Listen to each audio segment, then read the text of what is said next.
You know what really gets me? It's sitting in that room, looking at paperwork for what could have been the biggest fight card we've ever put together, and having to cross out a name. Not because of an injury, not because of a contract dispute, because I can't trust the guy to show up. Jon Jones, the most talented fighter I've ever seen step into that octagon. Also the guy who's made me question every big decision I've put him in for the past 15 years. I'm staring at this proposal on my desk. White House. The president wants to host a UFC event. The biggest stage in American politics. Maybe the biggest stage in the world. And my first thought isn't about logistics, or security, or television numbers. It's about Jon fucking Jones. When the White House opportunity came up, my first instinct was Jon. Of course it was. You want to showcase American mixed martial arts on the biggest stage possible? You put your best in there. Jon Jones versus whoever was willing to step up. The President of the United States watching. The whole world watching. Historic doesn't even cover it. But then I'm sitting there with my team, going through fight scenarios, and someone asks the question nobody wants to ask. What if he doesn't show? The room goes quiet, because everyone in that room knows Jon's history. Everyone in that room has lived through his disappearing acts before. That question hits different when it's Jon Jones. With any other fighter, you laugh it off. These guys live for moments like this. They'd crawl to the venue if they had to. Hell, I've seen fighters show up with broken ribs, torn muscles, family emergencies. But Jon's got a track record that makes you sleep with one eye open. You want to know what it's like managing Jon Jones? It's like being married to the most beautiful woman in the world who might not show up to your own wedding. Every time you plan something big, every time you build something around him, there's this voice in the back of your head asking if today's the day he lets you down again. The White House meeting happened on a Tuesday. I remember because I was supposed to be in Vegas that day, but this was too big to send anyone else. They're talking about everything: security protocols, television coverage, international media. And all I can think about is whether Jon Jones is going to fuck this up for all of us. See, here's what people don't understand about Jon. The talent is undeniable. When he's on, when he's focused, when he shows up with that look in his eyes, there's nobody better. Nobody even close. I've watched him destroy legends like they were amateurs. I've watched him come back from situations that would break other men. But I've also watched him disappear when we needed him most. The rules in this business are simple on paper. You sign a contract, you show up, you fight. But the real rule, the one that keeps me up at night, is trust.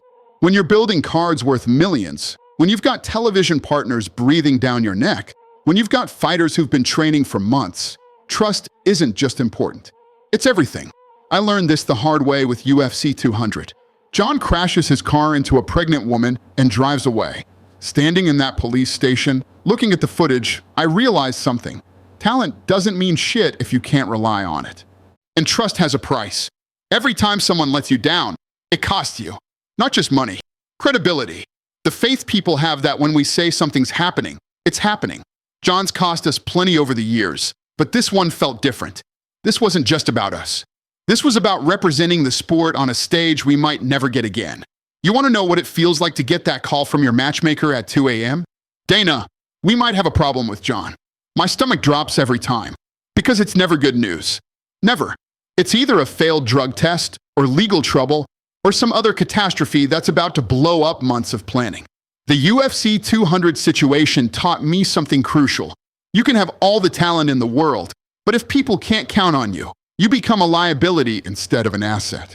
Jon became the fighter I was most excited to book and most terrified to build a card around. I've seen fighters miss weight.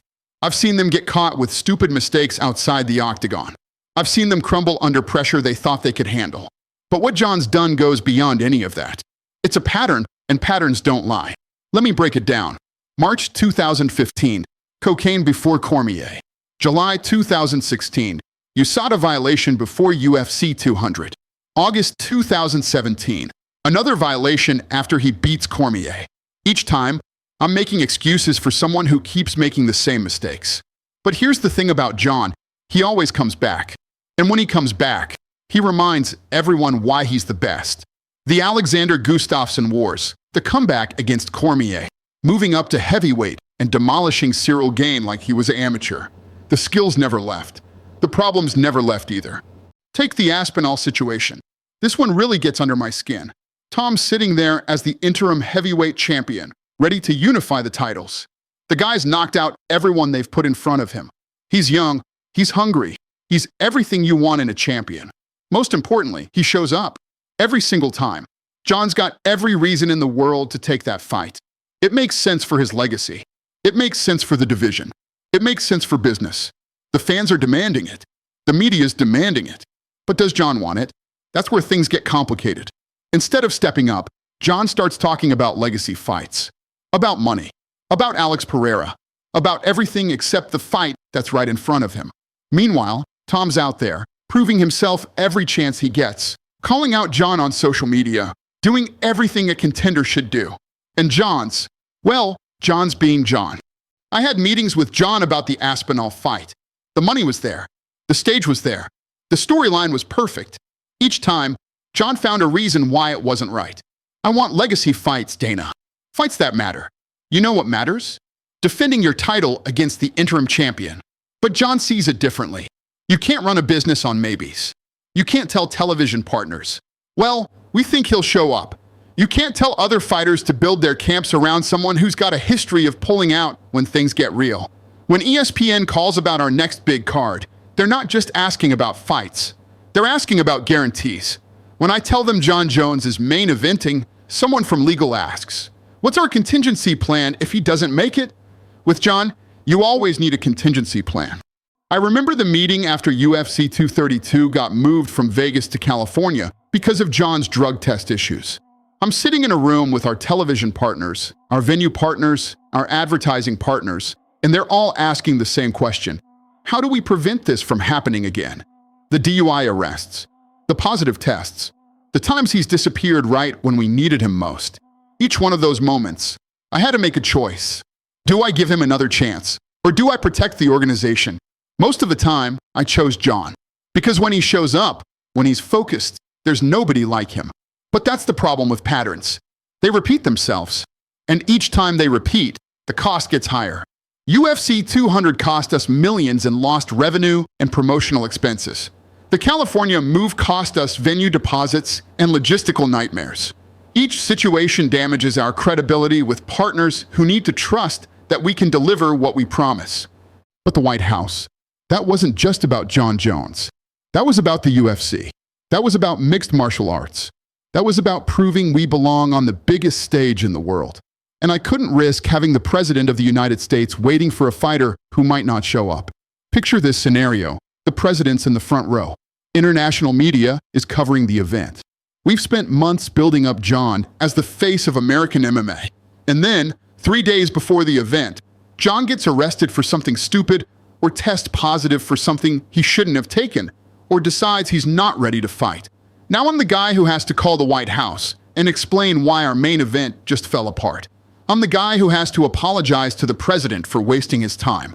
I'm the guy who has to explain to the world why we can't deliver on the biggest stage we've ever been given. That scenario kept me up at night. Not because I thought Jon would definitely let us down, but because I knew he might. And might isn't good enough when you're dealing with the White House. The phone call to tell him we were going in a different direction wasn't easy. Jon's family to me. We've been through wars together. But family doesn't mean you get to keep disappointing people without consequences. The conversation lasted 20 minutes. I explained the White House opportunity and why it mattered for the sport. You know what he said? I understand. Not angry. Not fighting it. Just acceptance. And that worried me most. If Jon Jones isn't fighting for the biggest stage we can give him, where's his head really at? Here's what happened to Jon. He went from being the hungry kid who wanted to prove himself to the established champion protecting what he'd built. When you're more focused on protecting than proving, you make different decisions. The thing about elite athletes is they need pressure, spotlight, everything on the line. But Jon's more comfortable with potential than reality. More comfortable being the guy who could be great than proving it again. So we built the White House card without him. Had to pivot completely. Different fights, different story, different everything. And you know what? It worked out fine. Good fights, good show, everybody went home happy. But in the back of my mind, I'm still thinking about what could have been. The pivot process was intense. We had 6 weeks to completely restructure everything. We went through every available fighter, every possible matchup. The question was, who can fill this spot and be absolutely reliable? We ended up going with fighters who might not have had Jon's drawing power, but who had something more valuable: consistency. Guys who showed up when they said they would. Guys who understood that their word meant something. Guys who didn't require contingency plans. And that card did well. Really well. Not Jon Jones numbers, but solid numbers with zero drama, zero last-minute changes, zero phone calls at 2 a.m. asking if we needed to cancel the main event. That's the thing about this business that people don't understand. It's not just about finding the best fighters. It's about finding the best fighters you can depend on. Guys who show up when they say they'll show up. Guys who understand that their word means something. Guys who realize that every time they sign their name to a contract, they're not just committing to a fight. They're committing to everyone who depends on that fight happening. Think about it. When Jon signs to fight, it's not just him and his opponent. It's the venue, the television network, the production crew, other fighters on the card, fans who bought tickets. When Jon doesn't show up, hundreds of people suffer. Jon's word used to mean something. Maybe it still does. But after everything that's happened, after all the chances we've given him, I can't build major events around hope anymore. I need certainty. I need guys who understand that this is bigger than just them. The heavyweight division's moving on. Tom Aspinall's proving he belongs every time he steps in there. Other guys are stepping up, making names for themselves, showing they want to be champions, not just inherit titles. And Jon's still sitting there, talking about legacy fights and big money opportunities, while the sport passes him by. Here's what really bothers me about the whole situation. Jon's still one of the best fighters in the world. Maybe the best. But he's acting like the sport owes him something instead of recognizing that he owes the sport something. He owes it his best effort, his consistency, his commitment to being the champion this division deserves. Here's what I learned from the White House situation. You can't force greatness. You can't make someone want something as much as you want it for them. And you definitely can't risk everything you've built on someone who's already shown you who they are. I've been in this business for over 2 decades. I've seen fighters at their absolute best and their absolute worst. I've seen guys overcome impossible odds, and I've seen sure things fall apart at the worst possible moments. But Jon's situation is unique because it's not about ability. It's about reliability. Does that mean Jon's done? I don't know. Does that mean he'll never get another big opportunity? I'm not saying that either. But what I am saying is this. The next time his name comes up for something major, the first question won't be, can he win? It'll be, will he show up? And until I can answer that second question with complete confidence, Jon Jones is going to keep watching the biggest fights happen without him. The thing is, I still believe Jon could be the greatest heavyweight champion we've ever had. The skills are still there. The potential is still there. But potential doesn't sell pay-per-views. Potential doesn't fill arenas. And potential definitely doesn't make me feel confident putting someone in the main event of the most important card we might ever do. Right now, there are conversations happening about what's next. Big fights, big opportunities, big stages. Jon's name comes up in some of those conversations. But it comes up with an asterisk now. And in this business, asterisks kill opportunities. I had a conversation with our television partners last week about major fights. Jon's name came up. The first thing they asked wasn't about the opponent or venue. It was, what's our insurance policy if he can't fight? That's where we are with Jon now. Every major fight comes with insurance discussions. Maybe Jon proves me wrong. Maybe he comes back hungrier than he's ever been. Maybe he shows that the old Jon Jones, the one who would fight anybody anywhere, is still in there somewhere. But until he does, I'm not betting the future of this company on maybe. The White House was just the beginning. There are other opportunities coming: presidential libraries, international summits, Olympic ceremonies. The kind of stages that can legitimize this sport in ways we've never seen.